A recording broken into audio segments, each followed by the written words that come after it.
Well, in junior high, I cheated on a girl, and she wrote Antidonnie across the shirt and wore it to school, and people started asking me, "Are you Antidonnie?"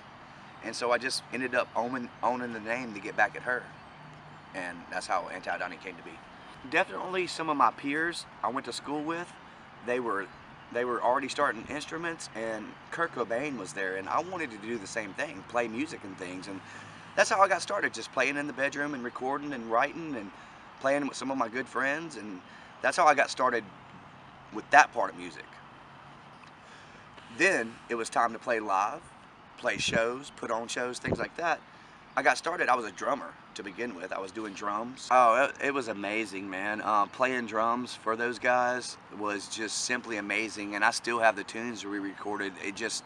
I listen to them now, and they're timeless. I mean, in 10 years from now, they'll still be available to play on the radio. I mean, they're timeless, magical. The time changes challenged me as a drummer.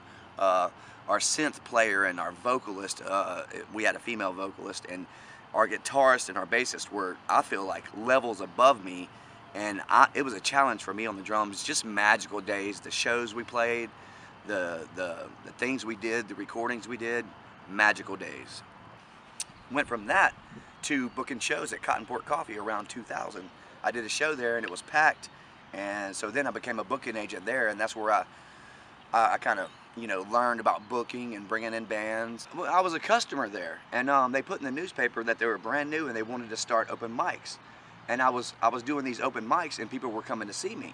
And then we talked about doing like a real show, like a full band show. And we packed the place out, and they said, "Can you please do that?" And that's how that got started. Being 21 years old and being in charge of that and learning the ropes on booking and working with bands that are now signed to labels and things, and local bands who have spread out to do other things, and it was so inspiring, man. I mean, I can't describe it in words other than it was very inspiring, very exciting time. All the bands and people were so receptive and so just into it. Everybody just seemed to be into it, and like you said, so many things blossomed and grew from that.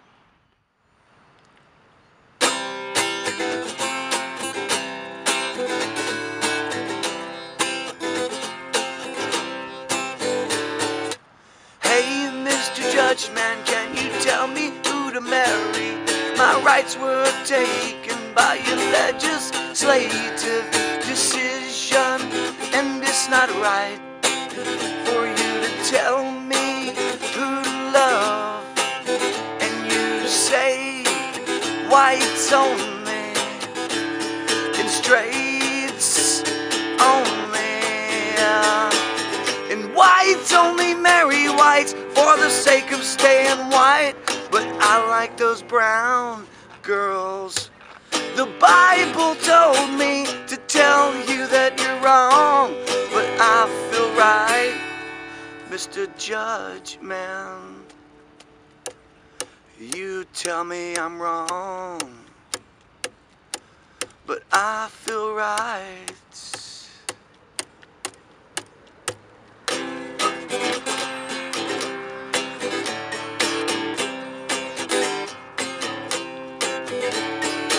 Hey, Mr. Judge Man, can you tell me what to smoke? My rights were taken by a legislative decision, and it's not right for you to tell me who to fuck, and you say whites only and straights only, and whites only marry whites for the sake of staying white.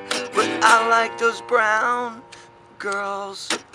The Bible told me to tell you that you're wrong, but I feel right, Mr. Judge Man. You tell me I'm wrong, but I feel right. Yeah, I feel right.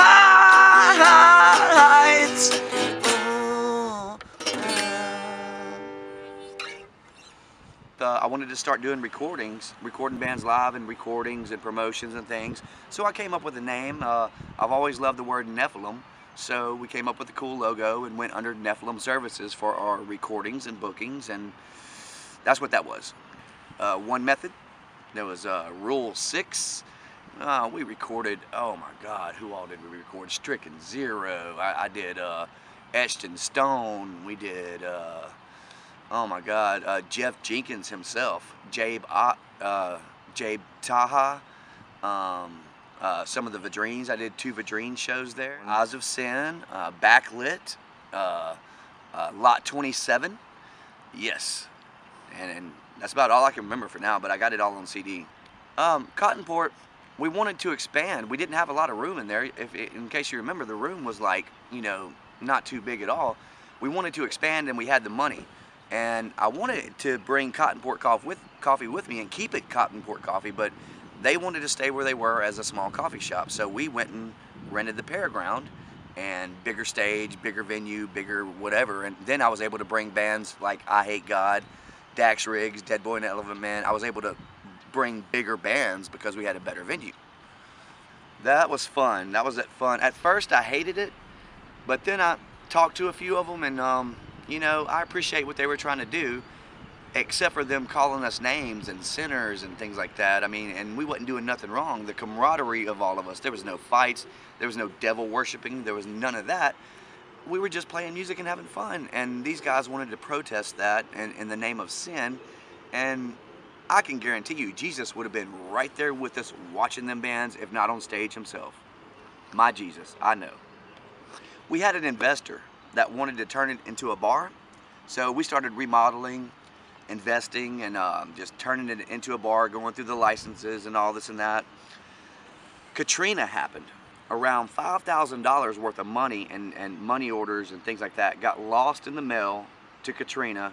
Even though we had our receipt stubs and things, there was no refunds, no nothing. Louisiana was in chaos during that time, and so the investor backed out, moved to Korea, and we had to shut the doors. After Paraground, I joined a band called Whiskey Bayou for a little while. Had a great time with those guys, and then I moved to California for 3 years. Well, we had friends and family there and a place to just go, and I had a good base there, so I said, why not? I've never done it before. And I'm gonna tell you, man, in case you were gonna ask, the music scene over there was very brutal. It was hard to break in, and then if you ain't from there, or you're not just Stevie Ray Vaughan, it's hard to break in there. I played some shows, played the Whiskey A Go-Go, had the time of my life over there, but I chose to move back to Louisiana for legalized Louisiana, and because over here in this great state, I can go play music in any town. Well, the first thing we did was a lot of interviews across the state for legalized Louisiana and some rallies. Music-wise, the first thing I did was get involved with a local venue called Tsunami, and worked my way into booking and promoting there, and put on shows, played here and there. I played some Nirvana shows here and there, some Antidonnie shows here and there, but I wasn't really performing like as far as music goes. I was doing more of putting on the shows, promoting, things like that. Yes, I was 1/4 owner of the Trial Bar. My job was to bring the bands, make sure the people were happy, run sound, make sure everything ran smooth, stay within the rules and the perimeters, make sure the door person was cool. That was my job. But then the downfall of that started happening when the other 3 partners started not doing their jobs, doing the books, ordering the alcohol, taking care of the bartenders.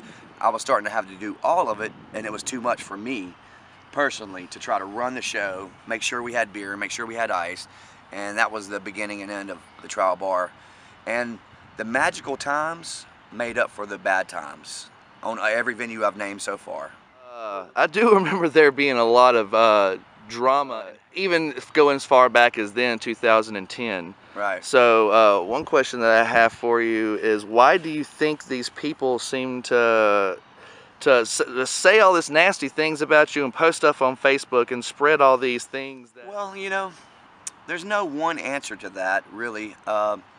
This person has their story of something. This person has their story. There's no one story.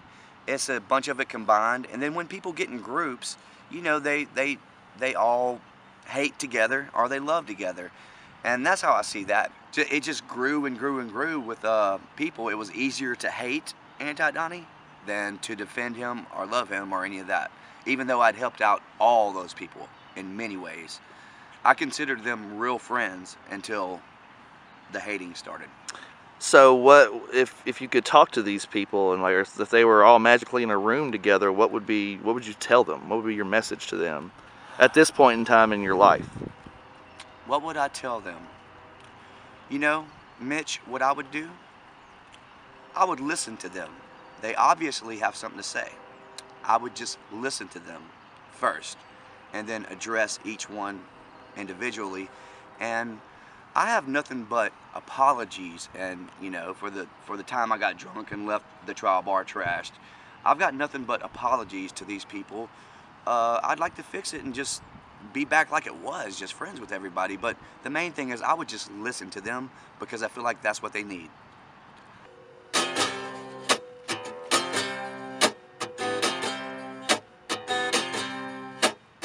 You think you know what I've got to say? War starts, it's not a game. Your people die, and who's to blame? Not you, and that's a shame. I got a politician breathing down my throat. I got a lady telling me to vote, but I'll never vote for you. Never vote for you. And I've read the Holy Quran, and I've been around to different towns. I can read a lot, learn a lot in Sunday school. Grab your priest to educate, plan a date and see you there, and never be late. No.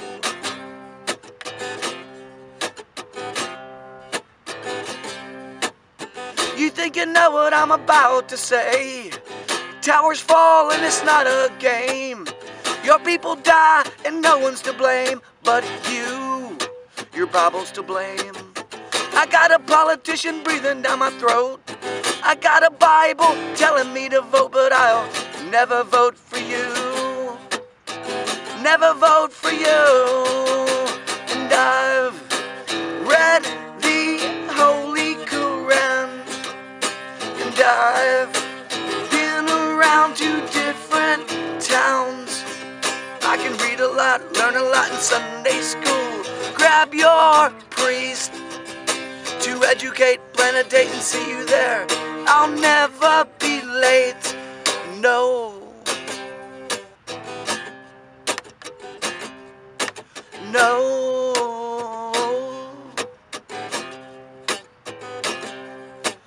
No. Yeah, Painted Trees came along with Mr. Jake Lee and me reuniting, and we started playing together, and then we had a few people come in and out and this and that, and then we met up with Seth McCroy, and he started playing drums with us, and we said, now it's time to get a bassist. We need a bassist to fulfill this. So we started looking for bassists, and we found Mr. Ben Robinson, who is amazing at bass, and we started, and we were going on, and we were making good music and stuff, and we were having fun. And then when we started the writing process, we just kind of went in separate ways a little, and we just kind of we made some good recordings, and we were just starting to just go different ways with our music tastes and things. And so they kind of, you know, went on to make Swamp Grass, which is an amazing local band, and I'm proud of them so much. And then I found me a couple guys that I'd been jamming with, Josh Yossett on the bass, and then Anthony Militello on the drums. Then Heather joined us on the keys, and it is just, we're about to start our writing process, and I'm already anxious about that. It is just, words can't tell you how excited I am for the future of Painted Trees.